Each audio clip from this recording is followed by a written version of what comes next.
This is Brand Mechanics and a cautionary tale, true story about rebranding. There's a cafe around my area that has existed for probably 20 plus years, and their primary customer is the builder, the plumbers, the sparks, the scaffolders that go there in the mornings to get their breakfast at 5, half 5, 6 o'clock in the morning. In the weekends, those same guys bring their families back, their wives, their kids, and it was always vibrant. So everything was going good.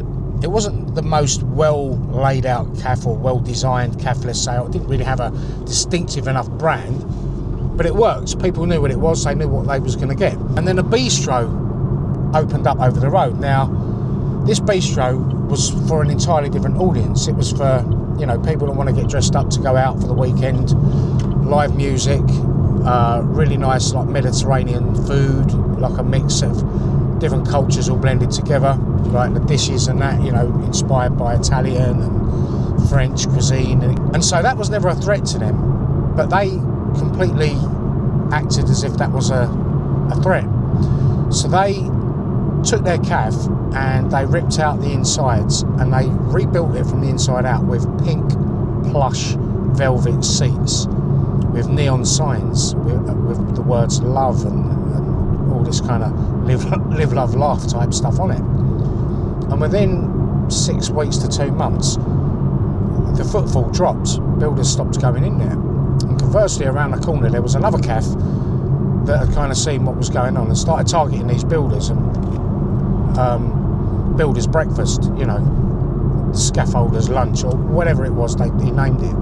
But it just literally just dragged all of his audience away into his cafe. And he was struggling since then.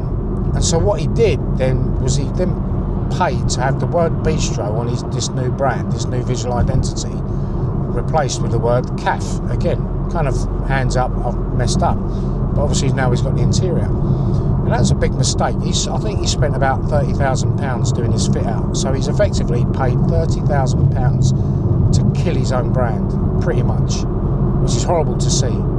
Which is why I always say to clients, get all of this stuff dialed in first, because if you don't fix it correct at the start and understand what the strategy is and who your audience is and why you're doing it, who your competition is, how you can stand out, this is where, it's horrible to see, but this is where a lot of, there's family business as well, so they've really shot themselves in the foot with this one.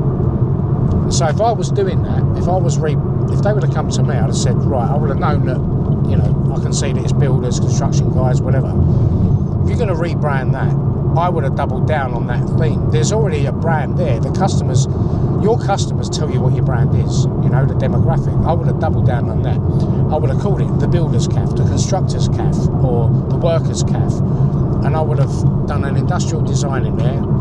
I would have named all of the mills or whatever after, imagine that, like a plumber's favourite or whatever, do you know what I mean? It's just like you're speaking to your audience, have a little bit of fun with it, and then at the weekends you can do something that's sort of branded like that way for the kids as well, so it keeps them coming back. And these guys, they'd all feel like respected and listened to and understood, and you would amplify the community, and that would have had a completely opposite effect. So where he was sitting in the middle when he dragged his business back and almost destroyed it, this would have catapulted it the other way, like I know it would. And that's why branding is important, because he skipped the branding bit and he just went straight to the design bit of, the bistro over the road looks amazing, let's do that. You see what I mean? And I've seen this play out. That's just an example, but I've seen this play out so many times over the years. I've seen other situations where, like a new director comes in and the first thing he does, rather than look at the strategic side of things, he'll look at, let's change the logo, let's change the colours, because he wants to put his stamp on it. There's no consideration to the effects or the impact or the change in perception, because branding ultimately, and I always talk about signal on my channels, is perception. It's how you're seen, it's how you're understood. And going back to the cafe guy, he completely created a jar, like his signal broke. He was known as a workers' cafe subconsciously, just everyone knows that builders go in there, as we all did, to then trying to make a statement.